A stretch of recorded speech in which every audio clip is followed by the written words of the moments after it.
नमस्कार, मैं हूं पल्लवी झा। आपकी सेहत में आपका बहुत बहुत स्वागत है। और आज इस खास कार्यक्रम में हम बात करने जा रहे हैं एक ऐसी बीमारी की जिसकी संख्या दुनिया में बेहद कम है, जिसे लेकर WHO के मुताबिक 10,000 से 20,000 जीवित जन्मों में से किसी एक में पाया जाता है। ये ऐसी बीमारी है। इस बीमारी में शारीरिक कमजोरी, मांसपेशियों का सिकुड़ना और चलने फिरने में समस्याओं का आना है, जो धीरे धीरे मौत का कारण बन जाता है। आज ये खबर हर उस माता पिता और अभिभावक के लिए बेहद जरूरी है, क्योंकि ये बीमारी नन्हे मुन्ने मासूमों से जुड़ी हुई है। ये वो बीमारी है जिसका इलाज संभव तो है, लेकिन ज्यादातर लोगों के लिए असंभव है।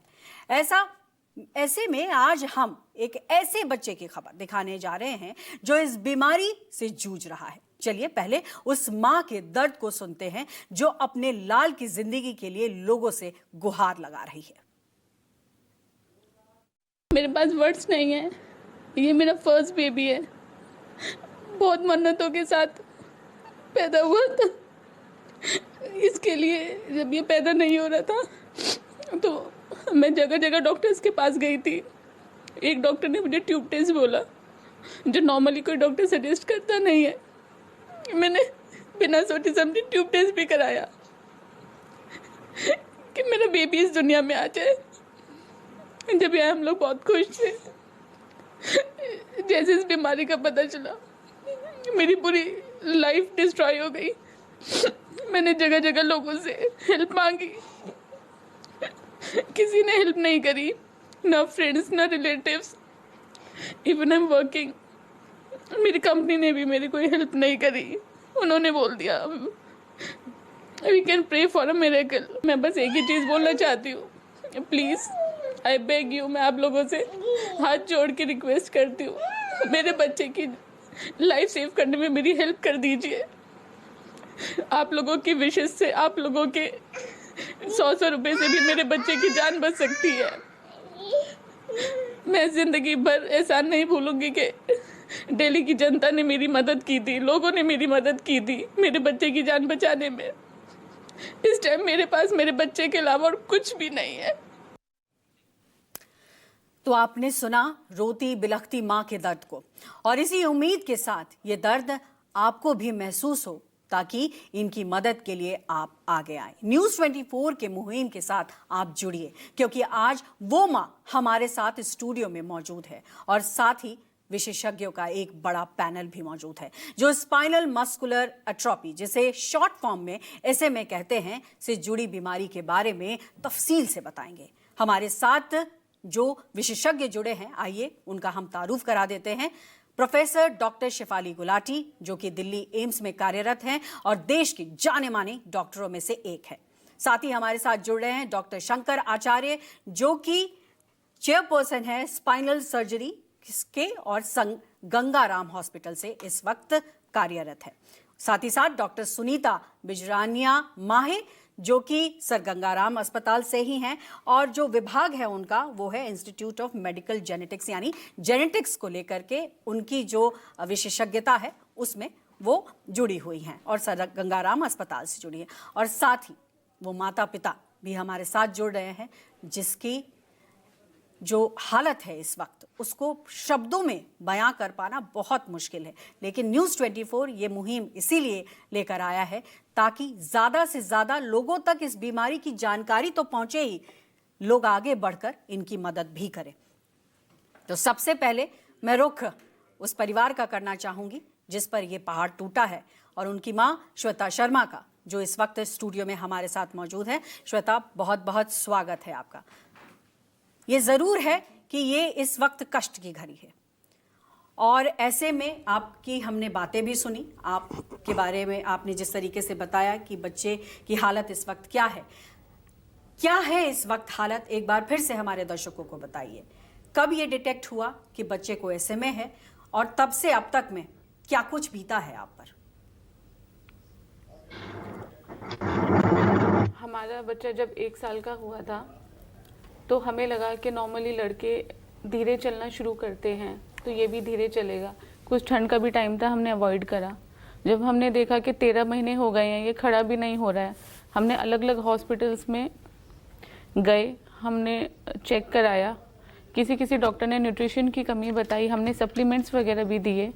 जब कुछ इम्प्रूवमेंट नहीं हुआ आफ्टर 15 डेज़, तो हमने डॉक्टर ने हमें SMA टेस्ट कराने के लिए बोला कि आप ये टेस्ट करवाओ और देखते हैं इसका क्या रिजल्ट आता है। नॉर्मली इस टेस्ट के बारे में कोई डॉक्टर या फिर कोई भी पेशेंट या कोई भी मेडिकल फील्ड से जुड़ा हुआ इंसान बात नहीं करना चाहता, बिकॉज वो अच्छे से जानते हैं कि ये कितनी बड़ी चीज़ है एक छोटे से बच्चे के लिए। इसके बारे में आप पहले जानती थी श्वेता? मैं इसके बारे में पहले नहीं जानती थी, मुझे नहीं पता था कि SMA जैसा कोई डिज़ीज़ होता है। जब हमने वो टेस्ट कराया तो मेरे बच्चे का SMA डायग्नोज हुआ। हमें बताया गया कि उसका जो SMA1 जीन है वो ऑलरेडी डिलीट हो चुका है और SMN2 की कुछ कॉपीज़ अवेलेबल हैं, जिसकी वजह से वो क्रॉल तो कर रहा है लेकिन वो खड़ा नहीं हो पा रहा है। और हमें 2 महीने पहले पता चला। हमने कंफर्म करने के लिए अलग अलग हॉस्पिटल्स में गए, गंगाराम में भी गए, वहाँ हमने दोबारा टेस्ट कराया। उसमें फिर से जब डायग्नोज हुआ तो हम टूट चुके थे पूरे तरीके से, हमारी लाइफ डिस्ट्रॉय हो चुकी थी। हमें नहीं समझ आ रहा था कि हम क्या करें, क्योंकि हमारे घर में फर्स्ट चाइल्ड है, पहला बच्चा है, इतनी उम्मीदों से हुआ, हम लोग बहुत खुश थे। और जिस दिन हमें पता चला, मेरे और मेरे हस्बैंड की लाइफ तो डिस्ट्रॉय हो गई थी। हमें समझ ही नहीं आ रहा था हम क्या करें। आपके हस्बैंड भी यहाँ पर मौजूद है। अद्वैत, छोटे से बच्चे मासूम किया कि ज़िंदगी इस वक्त जो है वो एक तरीके से कहें तो ज़िंदगी और मौत के बीच में झूल रही है। विवेक, आपसे मैं सवाल करना चाहूँगी। माँ की क्यों दर्द को तो हम समझ रहे हैं, लेकिन ये दर्द इतना बड़ा है। जब ये बात आपको पता लगी और अभी तक में क्या कुछ बीता है, एक बार आप अपनी बातों से हमें बता पाएं। मैडम, जब हमें इसके बारे में पता चला 2 हफ्ते तक तो पूरा फैमिली इतना मेंटली डिस्टर्ब था। मतलब हम लोगों को होश नहीं था कि क्या हो गया है, कैसे हम इसको ओवरकम करेंगे। 17 करोड़ रुपए का इसका इंजेक्शन है जो अवेलेबल है। मतलब सोच के भी किसी से डिस्कस कर रहे थे, बहुत से नेगेटिव कमेंट्स भी हमें लोगों ने दिए कि आप दूसरा बच्चा प्लान कर लीजिए, 17 करोड़ फीजेबल नहीं है, कोई भी इतना अमाउंट आपको नहीं फंड करेगा। इमोशनली भी हम उस टाइम पे बहुत ज़्यादा ब्रेक हुए हैं मैडम। 17 करोड़, ये बहुत इम्पॉर्टेंट पॉइंट इसलिए है। और देखिए, जैसे शुरुआत में हमने कहा कि बीमारी भी रेयर है और बचा पाना भी संभव तो है, लेकिन असंभव के करीब है, क्योंकि हर आदमी 17 करोड़ नहीं ला सकता है। तो पहले इस बीमारी के बारे में अब जो है वो जानकारी जुटा लेते हैं और सीधे रुख करते हैं डॉक्टर शेफाली गुलाटी का। डॉक्टर, आपका बहुत बहुत स्वागत है। जब हम SMA की बात करते हैं डॉक्टर, मुझे लगता है बहुत कम लोगों को इसके बारे में नॉलेज है, और जिनके पास नॉलेज है भी वो भी असहाय हैं, क्योंकि इंजेक्शन इसका बहुत महंगा है। ये बीमारी क्यों होती है, और अगर होती है तो इसको अभी तक ठीक करने की जो कवायद है वो कहाँ तक है, और ये इंजेक्शन क्यों महंगा है? स्पाइनल मस्कुलर एट्रोफी एक न्यूरोमस्कुलर डिसऑर्डर है, जो जेनेटिक डिसऑर्डर है। जो आपने जब SMN की बात की, अद्वैत की मम्मी ने कहा, तो बेसिकली SMN1 जीन है, उसकी एब्सेंस की वजह से होती है। उसकी कॉपी नंबर 0 होते हैं उसके अंदर, और उसके साथ एक बैकअप जीन होती है सर्वाइवल मोटर न्यूरॉन 2, जिसकी थोड़ी कॉपी होती है डिपेंडिंग ऑन कौन सा टाइप है SMA का। तो बेसिकली इस डेफिशिएंसी की वजह से जो है कि इसमें जो बच्चों की मांसपेशी में कमजोरी होती है, और बच्चे जनरली जब पैदा होते हैं डिफरेंट टाइप्स के SMA होते हैं, टाइप 0 से 1 2 3 4। जो 0 वाले होते हैं तो वो इनिशियली कुछ हफ्तों में पता चलता है और जनरली 6 मंथ्स तक सरवाइव नहीं कर पाते हैं। टाइप 1 वाले जो होते हैं जिसमें 6 महीने से पहले पता चलता है, और वो अल्टीमेटली क्या होता है, बिकॉज बिल्कुल हाथ पैर ढीले होते हैं, सांस में प्रॉब्लम होती है, और वो लेस देन मतलब 2 इयर्स के अंदर उनका जीवन उतना ही रहता है, क्योंकि उसमें बार बार इन्फेक्शन वगैरह निमोनिया हो जाता है और उनकी सर्वाइवल उतना ही रहता है। जो बाकी टाइप 2 वाले होते हैं वो जनरली उसके बाद दे कैन स्टार्ट सिटिंग, उनका ऑनसेट 18 महीने के अंदर होता है, और they can start sitting at the maximum. और उसके बाद जो टाइप 3 होते हैं वो उसके बियॉन्ड होते हैं, वो पढ़ पाते हैं, और टाइप 4 होते हैं वो बाद में आप लेटर ऑन पता चलता है टीनेजर्स वगैरह में भी और एडल्ट्स में भी पड़ सकता है। तो बेसिकली उनमें हाथ पैर में ढीलापन होता है, ऑब्वियसली सिवियर वाले में ज्यादा पहले होता है, बाकियों में हल्का होता है।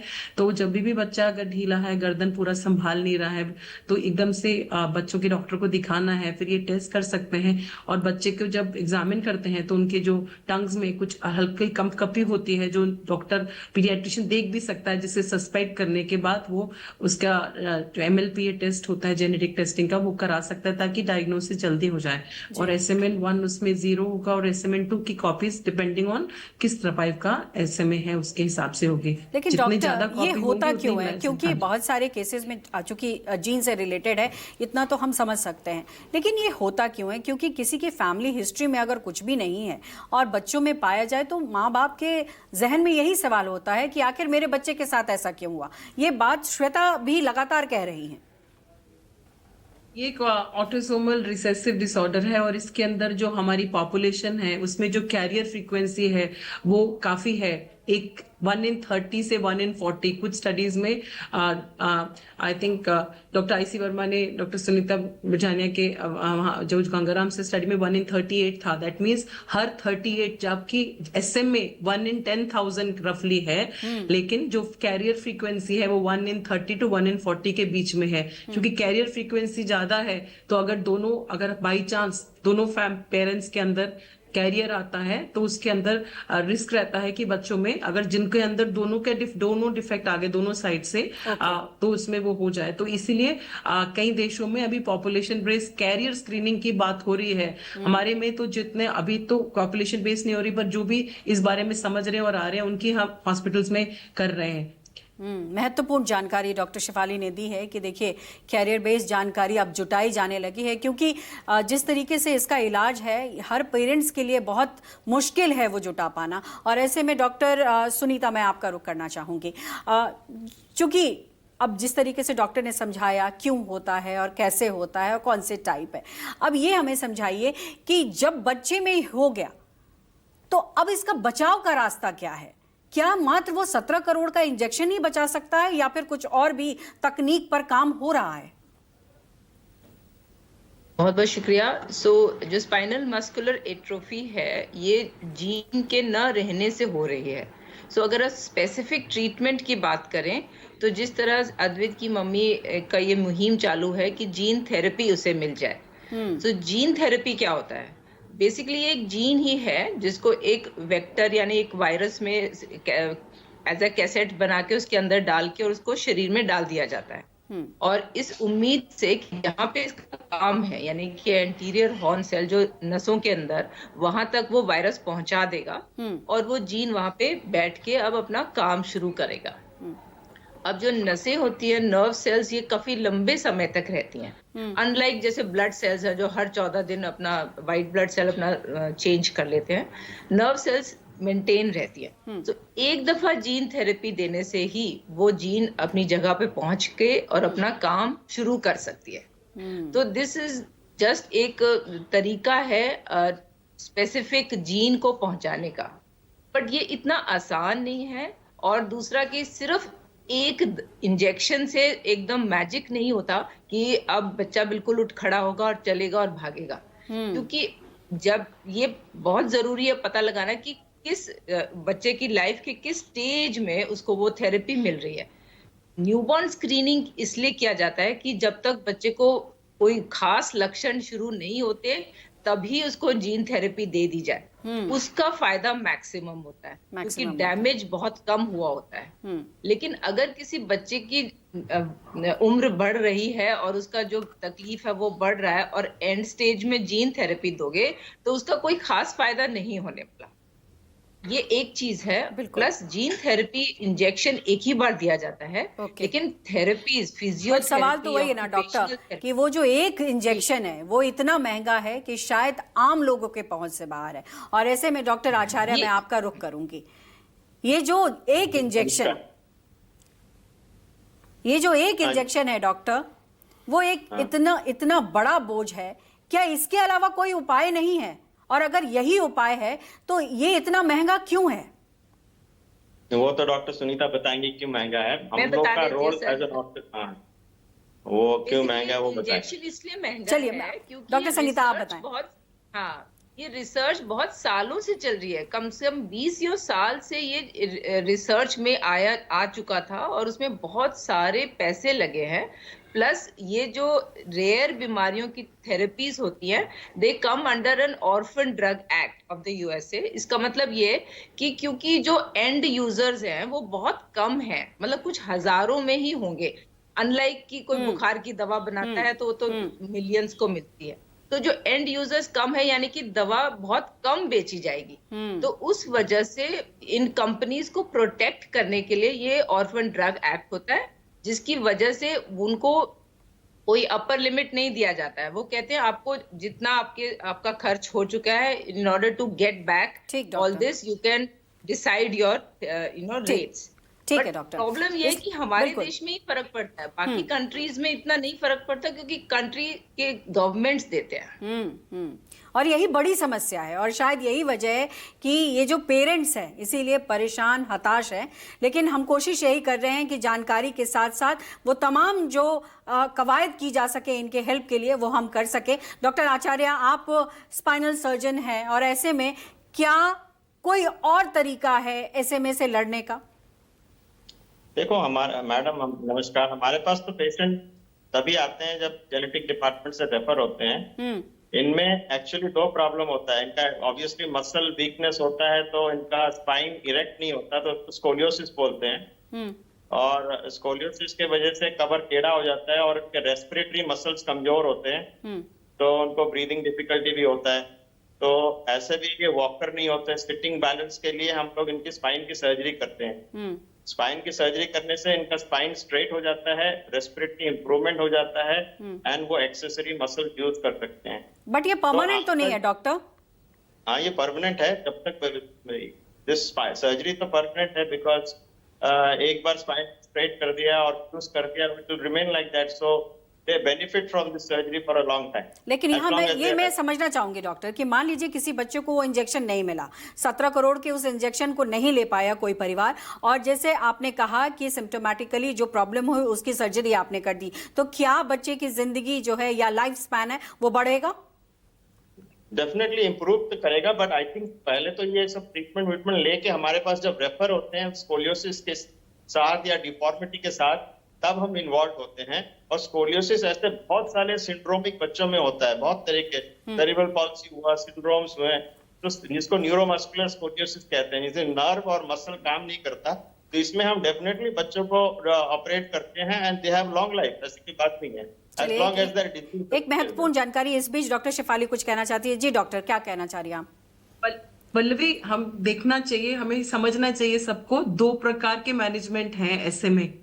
एक तो है सपोर्टिव ट्रीटमेंट जो चलना है, जिसमें सबकी एक्सरसाइज होनी है, पूरा फिजियोथेरेपी, रेस्पिरेटरी फिजियोथेरेपी होना है, और जो बैठ रहे हैं उनकी अगर हड्डी, पीछे रीढ़ की हड्डी टेढ़ी हो रही है, जैसे डॉक्टर शंकर ने बताया, तो वो स्कोलियोसिस की जब रिक्वायरमेंट से सर्जरी करना, right, they are supportive treatment. दूसरा जो हम बात दूसरी कर रहे हैं, दूसरा इज डेफिनेटिव ट्रीटमेंट, है ना, जिसके ऊपर है, उसके अभी इस वक्त SMA की बीमारी के 3 ऑप्शन है। SMA एक ऐसी डिजीज बीमारी है जिसके ऊपर पिछले 20 साल में बहुत ज्यादा अनुसंधान हुआ है, एंड रेट्स इसलिए हाई होते हैं, जैसे डॉक्टर सुनीता ने बताया, बिकॉज जो इतना रिसर्च में उन्होंने पैसा लगाया, they have to get back, so इसीलिए उनके पेटेंट होता है, तो फिर उनसे ही इंपोर्ट करना होता है। तो जो जीन थेरेपी एक है जिसका हमने अभी 23 पेशेंट्स में दिया है, जिसमें से अधिकतर नोवार्टिस का ही ह्यूमैनिटेरियन एक्सेस प्रोग्राम था, और कुछ लोगों को उनकी कंपनी ने दिया है, जैसे पब्लिक सेक्टर कॉर्पोरेशन ने, लाइक कोल इंडिया से मिला है, सोलर एनर्जी से मिला है, और कुछ ने उन्होंने क्राउड फंडिंग से लिया, तो 23 पेशेंट्स ने लिया है। दूसरा अब ये तो है कि जैसे बताया था डॉक्टर सुनीता ने कि जीन को एक वेक्टर में डाल के अंदर इन्फ्यूज किया जा रहा है, जो अंडर 2 years ऑफ एज के बच्चे में अप्रूव्ड है ग्लोबली इन द US, और less than 21 kg in Europe। लेकिन अभी एक रिसर्च चल रही है जो अभी अभी खत्म हो रही है, जिसमें 2 से 18 साल में सेम जीन थेरेपी को लेकिन नस से ना देके रीढ़ की हड्डी से देके किया गया है, और उसका अभी रिजल्ट 15 मार्च को ही पहली बार वर्ल्ड में डिस्क्लोज हुआ है। हम लोग इस साइट में थे, उसके अंदर उसमें बेनिफिट आया है। एक हो गया gene therapy, second option, two more options for treatment for this patient definitive. जो हमने SMN2 की बात की थी, दूसरी जो SMN2 है, एक SMN1 जीन मेन जीन है जो एब्सेंट पेशेंट है जिसकी वजह से SMA हुआ।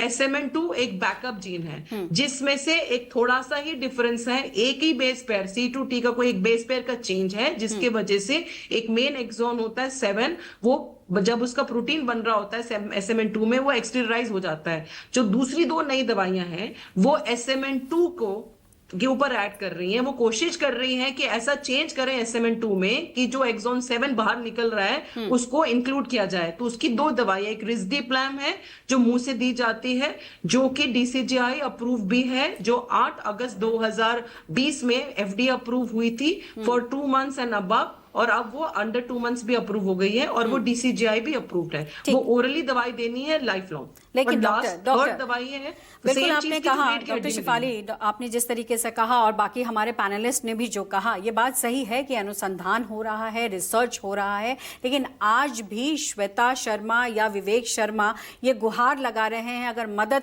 के लिए आगे आने के लिए लोगों से अपील कर रहे हैं, वो इसी वजह से कि जिस दवाई का आप नाम ले रही हैं वो भी बहुत महंगी है, जिस इंजेक्शन के बारे में आप बात कर रहे हैं वो भी बहुत महंगा है। ऐसे में आप इनको क्या सलाह देना चाहेंगे, क्योंकि आप लोग वो वर्ग हैं जो एक सही मार्गदर्शन देता है। और इस बीच में एक बार अपने दर्शकों से ये भी कहना चाहूंगी कि लगातार न्यूज़ 24 जो है वो फ्लैश कर रहा है, ये एक मुहिम है कि अद्वित की जीवन को बचाना है। हम लगातार जो है श्वेता शर्मा के जो बैंक अकाउंट है उसके डिटेल्स को भी दे रहे हैं ताकि आप आगे बढ़ के आए और उनकी ज्यादा से ज्यादा मदद कर पाए, क्योंकि हमारी देश की जनसंख्या जो है लगभग 140 करोड़ से ज्यादा है और वो एक एक रुपया बहुत कीमती है इस फैमिली के लिए। इसलिए आगे आइए और इनकी मदद करिए। और फिर से मैं डॉक्टर शिफाली गुलाटी और तमाम विशेषज्ञों का रुख करूंगी।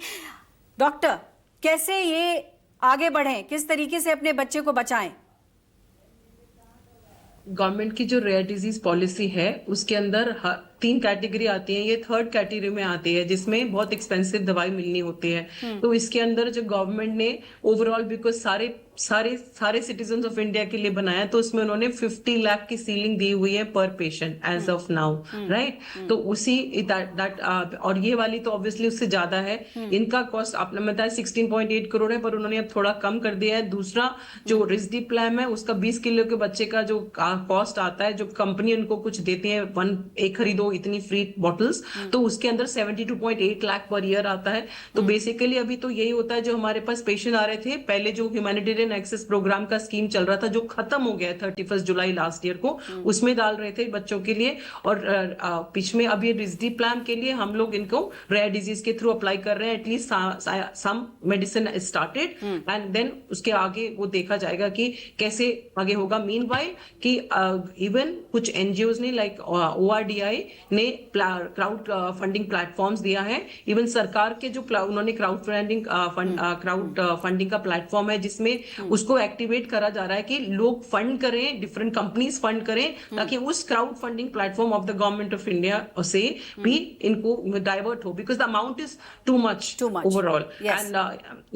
सो that is what and people are doing. And I told you, जो हमने फर्स्ट जीन थेरेपी इंडिया में हुई थी SMA की, हमने 29 मई 2020 में की थी, पीक कोविड टाइम में, क्योंकि उसका लॉटरी निकला था just before the Covid started. तो वो बच्चा भी जो सर नहीं संभाल पा रहा था अभी can able to sit without support and all. पर ये इनको भी समझना है कि मैजिकल नहीं होगा, थिंग्स विल इंप्रूव। क्योंकि अगर लेस देन 6 वीक्स के बच्चे में अगर हम डायग्नोज करें और उसको दें तो उनके नियर नॉर्मल माइलस्टोन्स हो जाते हैं, लेकिन वो हमारे यहाँ पे पॉसिबल नहीं है, क्योंकि न्यूबॉर्न स्क्रीनिंग अगर हम करेंगे तो हमारे को ट्रीटमेंट देना पड़ेगा, तो वो सब सिस्टम इकोसिस्टम बनना पड़ेगा। बिल्कुल, और इसीलिए डॉक्टर आप जैसे सरीखे के लोग यहाँ पर मौजूद हैं और जिस तरीके से और जिस बारीकी से आप तीनों जो बता रहे हैं हमारे दर्शकों को और यहाँ पर बैठे श्वेता शर्मा और विवेक शर्मा को, मुझे लगता है कि कहीं ना कहीं ये जानकारी उनको फायदा पहुंचाएगी। लेकिन एक बार मैं फिर श्वेता आपका रुख करना चाहूंगी। श्वेता, आपने सुना कि क्या कुछ डॉक्टर्स ने कहा, क्या दिक्कत है,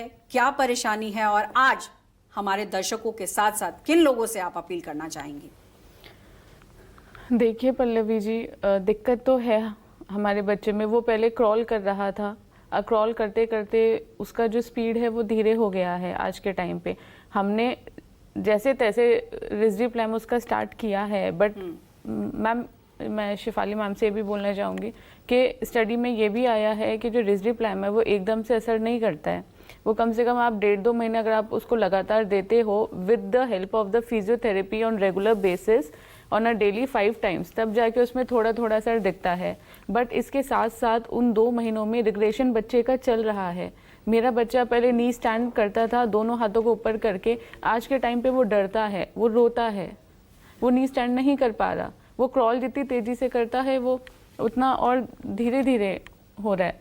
तो मैम मेरे लिए तो बहुत ज़्यादा दिक्कत है और अमाउंट भी बहुत ज़्यादा है। इवन अगर आप इंजेक्शन, आपकी बात मान के मैं अगर इंजेक्शन की बात भी हटा दूँ, मैम रिस्डिप्लैम्बी we can not afford, we are belong from a middle class family, हम रिस्डिप्लैम्बी अफोर्ड नहीं कर सकते हैं, the cost is too high. मैं इस दिल्ली की नहीं बल्कि मैं इस देश की जनता से हाथ जोड़ के अपील करना चाहती हूँ कि प्लीज़ आप सामने आइए, आप हेल्प कीजिए, मेरे बच्चे की, मेरी फैमिली की हेल्प कीजिए। मेरी फैमिली और मैं आपका एहसान ज़िंदगी भर नहीं भूलेंगे। मैं माननीय प्रधानमंत्री जी से भी अपील करना चाहती हूँ कि वो भावनात्मक नेचर के हैं, प्लीज़ आप सामने आइए, मेरी गुहार सुनिए, एक माँ की गुहार सुनिए, प्लीज़ आप सामने आके हमारी हेल्प कीजिए, मेरे बच्चे को बचा लीजिए। मेरे पास ज़्यादा टाइम नहीं है, मेरा बच्चा ऑलरेडी 15 मंथ्स का हो चुका है और उसमें अभी दवाई का कोई असर नहीं दिख रहा है, वो रोता रहता है। मैं उसकी शक्ल देख के मुझे ऐसा लगता है मेरा बच्चा मेरे से बोल रहा है कि मम्मी मुझे बचा लो, मुझे नहीं समझ आता मैं क्या करूं। मैं सिर्फ आप लोगों से अपील कर सकती हूं, अमाउंट बहुत ज़्यादा है, प्लीज़ आपसे जितना आपसे हो सके अपना बच्चा समझ के प्लीज़ डोनेट कीजिए। हमारे देश के बहुत बड़े बड़े उद्योगपति जी भी हैं जिन्होंने पहले हेल्प भी की है। ऐसा नहीं है कि इस डिज़ीज़ में जो और भी पेरेंट्स हैं जिनके और बच्चों को हुआ है उनको मदद नहीं मिली है, उनको भी मदद मिली है। प्लीज़ मेरे बच्चे के लिए भी सामने आइए। इस देश के प्रधानमंत्री से, इस देश के मंत्रालय से, मैं इस देश की जो दिल्ली की जो सीएम बनी है रेखा मैम, मैं उनसे भी अपील करना चाहूँगी। इस देश के उद्योगपतियों से मैं अपील करना चाहती हूँ, प्लीज़ आप सामने आइए, मेरी गुजारिश सुनिए और प्लीज़ मेरी मदद कीजिए। आप लोगों को अंदाज़ा भी नहीं है कि हमारी फैमिली पे क्या बीत रही है, हम बहुत ज़्यादा परेशान हैं। तो आप प्लीज़ लगातार हमारे सुन बच्चे रहे को हैं बचा इस लीजिए। माँ की गुहार को, और ये लगातार अपील भी कर रही हैं और इस वक्त उनके पिता भी इस वक्त मौजूद हैं। विवेक, क्या कुछ डॉक्टर से पूछना चाहेंगे इस वक्त, चूंकि देश के जाने माने डॉक्टर्स इस वक्त पैनल पर हैं, क्या आप कोई जानकारी जुटाना चाहेंगे? क्या कुछ मदद वो कर सकते हैं जानकारी के जरिए? नमस्कार मैम। मैम हमारी कुछ सेविंग्स थी, 1-1.5 साल में हमने कुछ अमाउंट सेव किया था, उसकी हम ऑलरेडी मेडिसिन परचेज़ कर चुके हैं। अभी फ्यूचर में हमारे पास बिल्कुल भी फंड्स नहीं है। जैसे ही हमारी ये मेडिसिन ख़त्म होंगी हम और मेडिसिन ख़रीदने के लिए भी कैपेबल नहीं है। तो वही जैसे अभी श्वेता रिक्वेस्ट करिए, मेरी भी आप सबसे यही रिक्वेस्ट है, प्लीज़ आप लोग हमारी सपोर्ट कीजिए। आपका छोटा सा कंट्रीब्यूशन भी हमारे लिए बहुत बहुत महत्वपूर्ण है। कोई जानकारी आप डॉक्टर से लेना चाहेंगे, क्योंकि देश के जाने माने डॉक्टर्स इस वक्त हमारे साथ जुड़े हुए हैं, कोई जानकारी आप चाहते हैं? बेशक लगातार हम कोशिश ये कर रहे हैं कि अद्वैत की जान बचाने के लिए हम लगातार फ्लैश कर रहे हैं कि जो उनके बैंक अकाउंट्स हैं वो आपको दिखाई दे रहे होंगे। आप आगे आइए और ज़्यादा से ज़्यादा डोनेट करिए ताकि जो इंजेक्शन की दरकार है इनको वो समय से मिल सके। लेकिन इसी बीच चूंकि हमारे देश के जाने माने डॉक्टर न्यूज़ 24 पर इस वक्त जुड़े हुए हैं, कोई भी सवाल अगर आपके दिमाग में विवेक या फिर श्वेता आपके हों तो पूछिए, सीधे पूछिए उनसे। श्वेता, कोई सवाल करना चाहेंगी? मैम सवाल तो नहीं है, लेकिन डॉक्टर्स से भी अपील है मेरी कि प्लीज़ मेरी हेल्प कर दीजिए। मैं एक वर्किंग वुमेन हूँ, फिर भी मैं कोशिश करती हूँ कि मैं ज़्यादा से जितना जल्दी हो सके मैं अपने बच्चे को रिकवर करा पाऊँ, लेकिन मैं अकेले या मेरी फैमिली अकेले ये नहीं कर पाएगी। हम लोग मिडिल क्लास फैमिली से बिलोंग करते हैं, हमारे पास में इतना अमाउंट नहीं है कि हम अपने बच्चे की जान बचा पाएँ। ठीक। डॉक्टर आचार्य, मैं एक बार आपका रुख करना चाहूंगी। जो स्थिति इस वक्त बच्चे की है, क्या उसमें कोई सर्जरी की जा सकती है कि तत्काल उसे बचाया जा सके? मतलब जिस तरीके से वो डिटोरिएट कर रहा है उसमें कोई कमी आ जाए? नहीं, अभी इस सिचुएशन में तो कोई सर्जरी नहीं होगा, इसमें फिजियोथेरेपी ही होगा। आई थिंक फिजियोथेरेपी का मेजर रोल है, and parents and occupational therapist can help in this. Doctor Sangeeta, माफ कीजिएगा, डॉक्टर सुनीता आपका रुख करूंगी। आप कुछ बता पाए, कोई रास्ता दिखा पाए? ये सबका ये सहयोग बहुत जरूरी है, सरकार का भी और हम जैसे लोगों का भी और आम जनता का भी, क्योंकि एक्चुअली ये दवाई काफी इफेक्टिव है in combination with supportive care, जैसे डॉक्टर गुलाटी और डॉक्टर आचार्य ने बोला। सो हम लगे ही हुए हैं, ये तो आज की बात नहीं है, हमारा तो काम ही यही है कि इन जैसे पेशेंट्स का देखभाल करना। सो मैं भी अपील करूंगी सबको कि प्लीज डोनेट कीजिए, मैं भी करूंगी। बिल्कुल। और डॉक्टर शिवाली, लास्ट आपसे ही मैं कमेंट चाहूंगी कि लगातार आपने बहुत महत्वपूर्ण बातें कही हैं, ऐसे में आपका भी इस वक्त इनको ढांढस बंधाने के साथ साथ वो उपाय बता दीजिए जिससे कि ये आगे बढ़ें और अपने बच्चे के लिए हर वो संभव कोशिश करें। न्यूज़ 24 तो लगातार वो मुहिम चला ही रहा है। एक तो ये जो मैंने आपको सजेस्ट किया था ना कि रेयर डिजीज के वहाँ जो भी आप दिखा रहे हैं तो आके दिखाइए, तो उससे कम से कम 50 लाख चैनलाइज तो होगा, जो अभी हमारे पास अवेलेबल है, यही मैंने गाइड किया था। और साथ में उनके क्राउड फंडिंग प्लेटफॉर्म में भी, और आप यहाँ पे कर ही रहे हैं। और आपको बता दूंगी जो हमारे 23 पेशेंट्स को मिला उसमें से 3 पेशेंट्स ने ऐसे ही क्राउड फंडिंग करके और मीडिया में जाके, एक का तो केबीसी में जाके हुआ था। तो like that patients are doing, आप भी कर रहे हैं जैसे माँ बाप, एंड आपका बेटा अद्विक इज वेरी लकी कि आप दोनों उसके माँ बाप है, and everybody is with you. हर एक को थोड़ा थोड़ा मूव करना है, पर यह है और कि यही आप साथ जरूरी में है exercise वगैरह डॉक्टर। और कराते इसीलिए रहिए। न्यूज़ 24 ये मुहिम चला रहा है कि अद्वैत की जान बचानी है, और उस जान बचाने के लिए आपको यानी आम लोगों को आगे बढ़ना होगा। साथ ही साथ जो अपील इनकी मां ने किया है उस अपील को भी सुनिए। आप तमाम लोगों का बहुत बहुत शुक्रिया, आप हमारे साथ जुड़े। आपने बहुत महत्वपूर्ण जानकारी हमारे दर्शकों को ही नहीं दी बल्कि श्वेता और विवेक को भी वो रास्ता बताया है जिससे कि वो अपने बच्चे के इलाज के लिए आगे बढ़ सके। तो अब ये बीमारी स्पाइनल मस्कुलर एट्रोफी काफी गंभीर बीमारी है। ऐसे में बीमारी से जूझ रहे इस बच्चे के इलाज के लिए आपकी मदद की दरकार है, जरूरत है। कृपया आप अपनी सहायता से इस बच्चे के जीवन में आशा की उम्मीद लाएं। आपकी एक छोटी सी मदद भी इस बच्चे के जीवन को बदल सकती है। तो आज के लिए हेल्थ 24 यानी आपकी सेहत में बस इतना ही है, लेकिन आप इस बात को मत भूलिएगा कि ये रेयर बीमारी है और इस रेयर बीमारी के खिलाफ न्यूज़ 24 के साथ साथ आपको भी खड़ा होना होगा। तो आज के लिए बस इतना ही। स्वस्थ रहिए, सुरक्षित रहिए और देखते रहिए न्यूज़ 24।